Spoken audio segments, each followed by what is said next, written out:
ఎప్పుడైనా సరే Pawan Kalyan cinema release అంటే అభిమానులకే కాదు సగటు మూవీ లవర్స్ కు కూడా ఎక్కడా లేని జోష్ వస్తుంది.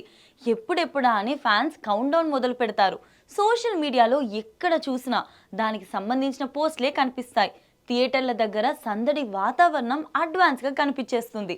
సెలబ్రేషన్స్ ఎలా చేయాలనే దాని గురించి చర్చించుకోవడం చూడొచ్చు. అందులోనూ 2 ఏళ్ల గ్యాప్ తర్వాత అంటే రచ్చ ఓ రేంజ్లో ఉండాలి.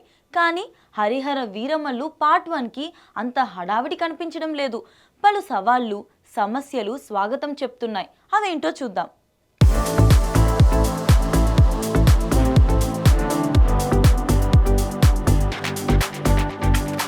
హరిహర వీరమల్లుకి 2019లో అంకురార్పణ జరిగింది. ఖుషి బంగారం తీసిన నిర్మాత ఏఎం రత్నం పవన్ కళ్యాణ్తో భారీ పీరియాడిక్ బ్యాక్డ్రాప్లో పాన్ ఇండియా సినిమా చేయాలనే ఉద్దేశంతో దర్శకుడు క్రిష్ చెప్పిన కథను తీసుకెళ్లారు. 2020లో క్రిష్ దీన్ని ధృవీకరిస్తూ సోషల్ మీడియాలో పోస్ట్ చేశారు. 2021లో టైటిల్ అనౌన్స్మెంట్ వచ్చింది. మధ్యలో కరోనా బ్రేకులు, సెట్స్ తగలబడిపోవడం, వరదలు రావడం లాంటి కారణాల వల్ల షూటింగ్ చాలాసార్లు వాయిదా పడుతూ 5 ఏళ్లకు పైగానే నిర్మాణంలో ఉండిపోయింది.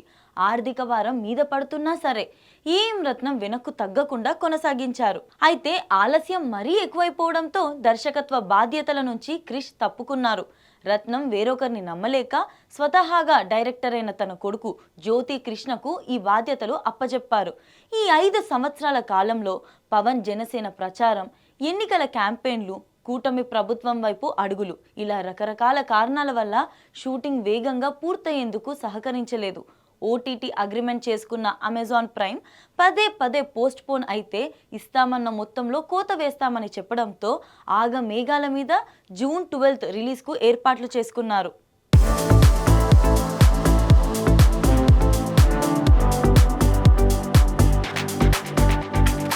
ఇక సవాళ్ళేంటో చూద్దాం.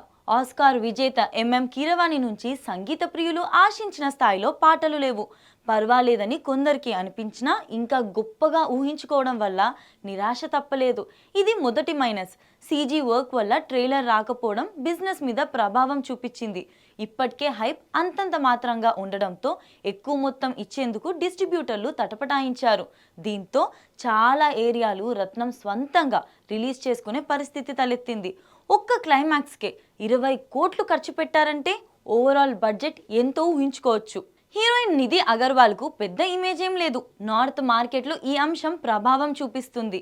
మొఘలుల కాలంలో వాళ్లకు తిరగబడిన పవర్ఫుల్ పాత్రలో పవన్ కళ్యాణ్ నటించారనే పాయింట్ని ప్రమోషన్ల ద్వారా జనంలోకి బలంగా తీసుకెళ్లలేకపోయారు. పబ్లిసిటీ ఎంత ముఖ్యమో గుర్తించక పవన్ ఇమేజ్ అందరినీ థియేటర్లకు తీసుకొస్తుందనే నమ్మకం ఏ మేరకు ఓపెనింగ్స్ ఇస్తుందో చూడాలి. ప్రీ రిలీజ్ ఈవెంట్స్ ఇతరత్రా ఏ రూపంలో సినిమాల పబ్లిసిటీకి సంబంధించి మాట్లాడేందుకు ఇష్టపడని పవన్ కళ్యాణ్ ఇప్పుడు హరిహర వీరమల్లుకి మినహాయింపు ఇస్తాడని అనుకోలేం. ఇది కాసేపు పక్కన పెడితే ఏపీ తెలంగాణలో ప్రీమియర్ల షోలకు పర్మిషన్లు, టికెట్ రేట్ల పెంపుకు సంబంధించి నిర్మాత ఇటీవలే రేవంత్ రెడ్డిని కలిశారు. ఫిలిం ఛాంబర్ ద్వారా ఏపీ గవర్నమెంట్కు అప్లికేషన్ పెట్టి పనులు చూసుకుంటున్నారు. మీడియాకు ఇంటర్వ్యూలు ఇస్తున్నారు. దర్శకుడు జ్యోతి కృష్ణ పోస్ట్ ప్రొడక్షన్ పనులు దగ్గరుండి చూసుకుంటున్నారు. అంతా బాగానే ఉంది. కానీ బాహుబలి రేంజ్ మార్కెటింగ్ని పవన్ ఫ్యాన్స్ ఆశిస్తున్నారు. కానీ అంత టైం లేకపోవడంతో పబ్లిసిటీ పరిమితంగానే జరుగుతుంది. ఇదంతా ఓపెనింగ్స్ మీద ప్రభావం చూపించే అవకాశాన్ని కొట్టిపారేయలేం.